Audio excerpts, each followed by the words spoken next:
श्री कृष्ण जी ने अभिमन्यु को क्यों नहीं बचाया? महाभारत की कथा तो सभी जानते हैं, किंतु उसमें कई सारी बातें ऐसी हैं जिनका रहस्य हम समझ नहीं पाते। अभिमन्यु ने बहुत बहादुरी से युद्ध किया था, परंतु अंत में चक्रव्यूह में फंसाकर कौरवों ने निर्मलता से उनकी हत्या कर दी। प्रश्न यह है कि श्री कृष्ण जी तो पहले से ही सब कुछ जानते थे, तो उन्होंने अभिमन्यु को क्यों नहीं बचाया, जबकि अर्जुन को उन्होंने युद्ध में बार बार संरक्षण दिया था।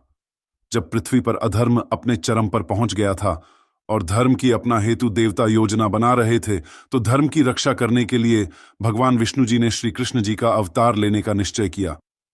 तब ब्रह्मा जी ने अन्य देवताओं को यह आदेश दिया कि वह भी पृथ्वी पर धर्म की स्थापना हेतु श्री कृष्ण जी की सहायता करेंगे, और इसके लिए सभी देवताओं को या तो अपने अंश अवतरित करने होंगे या उनके पुत्रों को प्रकृति पर जन्म लेना होगा।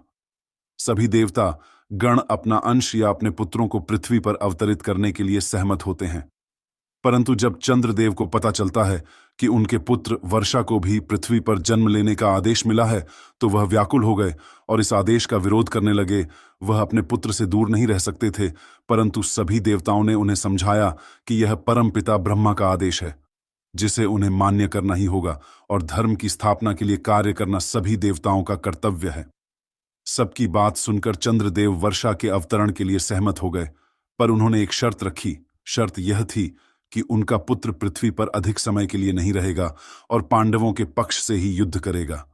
वह सबसे अधिक शूरवीर होगा और पूरे दिन युद्ध करने के पश्चात उसे सायंकाल में ही अपने नश्वर शरीर को छोड़कर मेरे पास स्वर्ग भी आना होगा।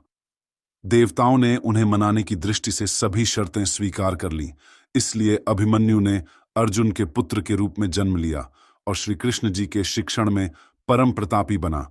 अभिमन्यु ने माता के गर्भ से ही चक्रव्यूह को तोड़ना सीख लिया था, किंतु चक्रव्यूह से बाहर आने का तरीका वह नहीं सीख पाया, क्योंकि जब अर्जुन सुभद्रा को चक्रव्यूह तोड़ना सिखा रहे थे, तो आदि में ही सुभद्रा को नींद आ गई। पितामह भीष्म के घायल होने के बाद से ही पांडवों ने कौरवों की सेना में उथल पुथल मचा दी थी, इसलिए कौरवों ने पांडवों की सेना का नाश करने की योजना बनाई। योजना के अनुसार उन्होंने अर्जुन और उनके सारथक बने श्री कृष्ण जी को युद्ध भूमि से दूर कर दिया था और चक्रव्यूह की रचना की, जो केवल अर्जुन ही तोड़ना जानते थे। किंतु ऐसे समय में अभिमन्यु ने आगे आकर उनकी सेना का सच वह नाश होने से बचा लिया। वह चक्रव्यूह के भीतर प्रवेश कर गया, किंतु उसके साथ कोई और योद्धा उसमें प्रवेश नहीं कर पाया।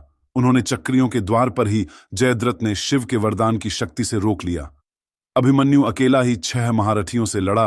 वह घायल होकर भी लड़ता रहा, हार नहीं मानी, और जब अभिमन्यु के हाथ से शस्त्र भी टूटकर गिर गए, तब भी वह रथ के पहिए से लड़ता रहा, और ऐसे ही साइकिल तक लड़ते लड़ते उसके शरीर से रक्त की हर एक बूंद भूमि पर गिर गई और अंत में वह वीरगति को प्राप्त हो गया।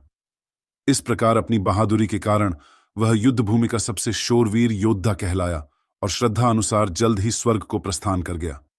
यही कारण था कि श्री कृष्ण ने सब कुछ जानते हुए भी अभिमन्यु के प्राणों की रक्षा नहीं की और उसकी नियति में कोई बाधा उत्पन्न नहीं हुई। तो चलिए दोस्तों, आज की प्रस्तुति को समाप्त करते हैं, और अगर आपको यह जानकारी अच्छी लगी तो इस वीडियो को लाइक करें और हमारे चैनल को सब्सक्राइब करें और कमेंट में जय श्री कृष्ण, हर हर महादेव अवश्य लिखें।